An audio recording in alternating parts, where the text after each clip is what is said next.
Hello guys. Today I have a little special video.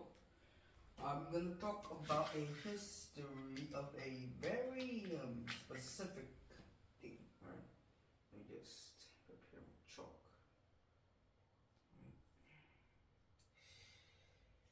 Okay, so today we're gonna learn a little something about poisonous colors.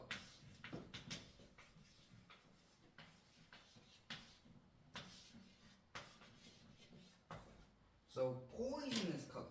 Now you're thinking, colors aren't poisonous, it's a thing. So of course, colors or dye, we use it with either natural items or chemicals. But of course, the natural part, it has a very low chance of being like lethal and stuff. But in the chemical area, that's where things are a little bad. Alright, so here's the thing. There's three main dangerous colors I'll talk today. White, orange, and green. So we're going to start with white. White was a pretty prestigious color. You've seen it basically everywhere. Could be in your walls, could be in your toys, could be on your technology, could be in what you're eating. It's been everywhere. And, it was also used as a famous dye and stuff. So, of course, it was all the way back during ancient times. But the problem is, in ancient times, they used something called lead. And they crushed the lead rock into some sort of like powder. The lead will be used to put onto clothes. Of course, it did very bad things to the body. It caused birth defects, dysfunctions, weakened the brain and skull and stuff, because it was lead. They call it because and during the Renaissance, it even called painter's thing. I don't know what it's called, but you can just search it up. It's called TED, which now we call lead poisoning because of course it was made of lead. Next, we got orange. Orange was a pretty prestigious color during the early 20th century. It was used in plates, jewelry, clothes, toys, because it was like glowy color.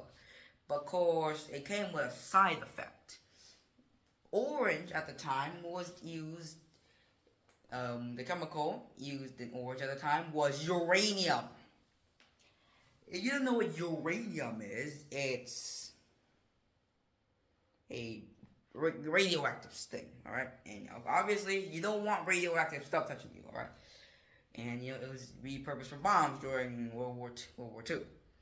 And still, the radiation is still enough to kill a person to this day, because there's still remnants of things that have been painted by that radioactive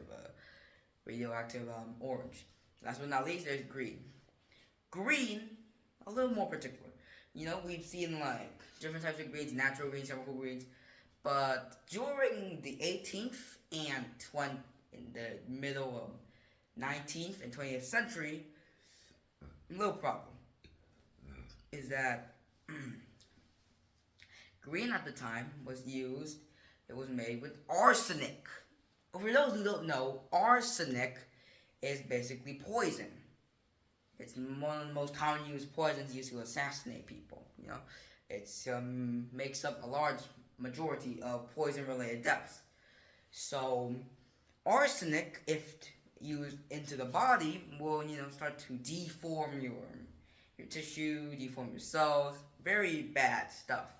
And it was repurposed into insecticide, during the more late 20th century. And that was before we even knew that there were risky cancer rates.